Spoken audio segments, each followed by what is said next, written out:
Coucou tout le monde.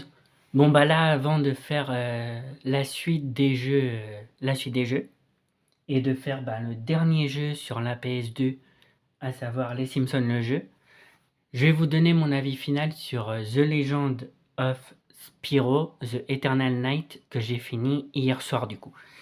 J'ai adoré le jeu comme vous avez pu voir parce que les vidéos que j'ai fait, ça dure entre 2h38, 3 heures et 4 heures.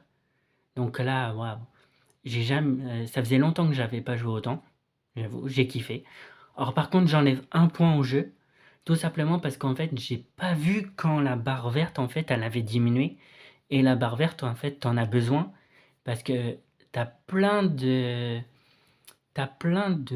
magies différents, rouge, bleu, vert, jaune et ça, tu en as vraiment besoin avec la barre verte. Sauf que j'ai pas vu, j'étais tellement concentré dans le jeu que j'ai pas vu quand la barre verte, elle a totalement diminué. Voilà, et ça c'est dommage parce que s'il y aurait pas eu ça, j'aurais mis 20.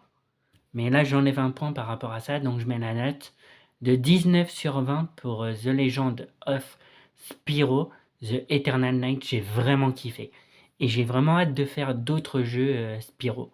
Je sais que là normalement je vais recevoir la GameCube dans pas longtemps, je vous la montrerai. Voilà, avec deux jeux qui vont rentrer dans ma collection.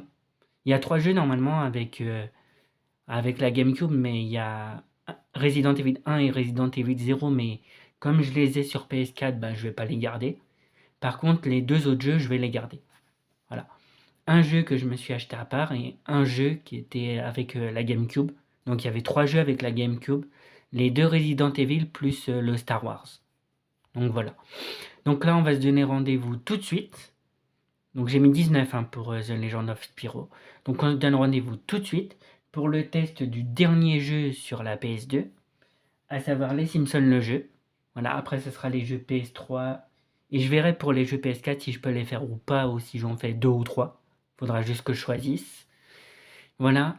Pour l'ouverture des boosters Pokémon, ben alors vous avez ma 65e vidéo demain, donc le 8 mai. Pour la 66e vidéo, ça sera fin mai. Et au mois de juin, je ferai deux ouvertures. J'en ferai une début juin et une fin juin. Où j'ouvrirai 5 boosters Pokémon Aventure Ensemble et encore 5 boosters Pokémon Aventure Ensemble. Voilà. Et à partir de juin, il y aura pas mal de jeux sur la GameCube qui vont rentrer dans ma collection. Et pour le mois de juillet, dans ma vidéo, ma 17e vidéo de ça rentre dans ma collection, normalement il y a 17 jeux en vert qui rentreront dans ma collection. Voilà, là j'ai beaucoup parlé. Rendez-vous tout de suite pour la suite et la fin des jeux PS2 et pour le test des Simpsons le jeu. Allez, à toutes.